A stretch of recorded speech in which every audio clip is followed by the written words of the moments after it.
Sony is back in 2017 with the remastered version of last year's Xperia XA, slightly confusingly known as the Xperia XA1.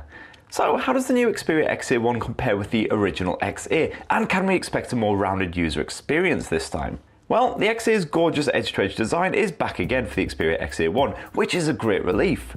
Both phones stretch the 5-inch display across the entire width of that front panel, and the result is truly stunning. They both feel the same in the hand too, with no real difference in terms of size or weight. However, the new Xperia XA1 does sport an updated finish similar to the full-priced XZ handset. You get those same sleek rounded edges which offer a comfortable grip, especially given the phone's relatively compact build, plus of course those flat top and bottom edges.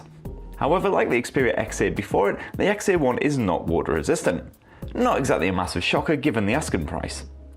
Neither phone has a fingerprint sensor either, unlike the more expensive Xperia X series models. As for that screen, the XA1 once again packs a 720p 5-inch IPS LCD panel. It's sharp and it's reasonably vibrant, making it a solid rival to other phones at this price point.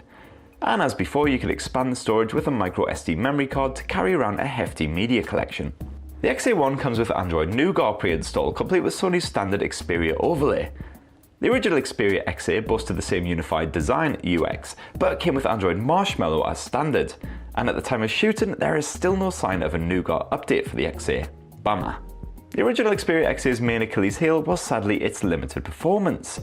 That old MediaTek processor was basic at best, and even everyday tasks such as nipping around the Android OS and browsing the web were often frustratingly slow experiences.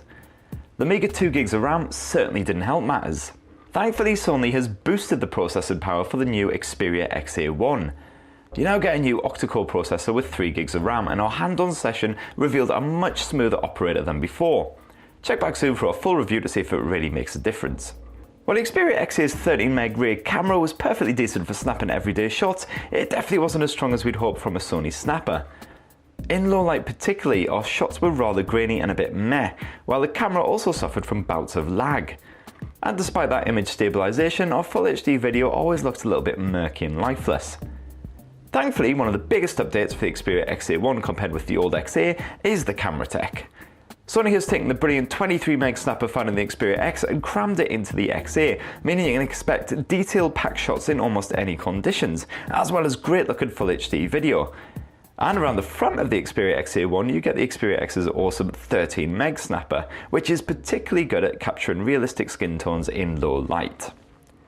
Check back soon for a full Xperia XA1 review, and take a look at recombu.com for more on Sony's latest phones launched at MWC 2017. Thanks for watching.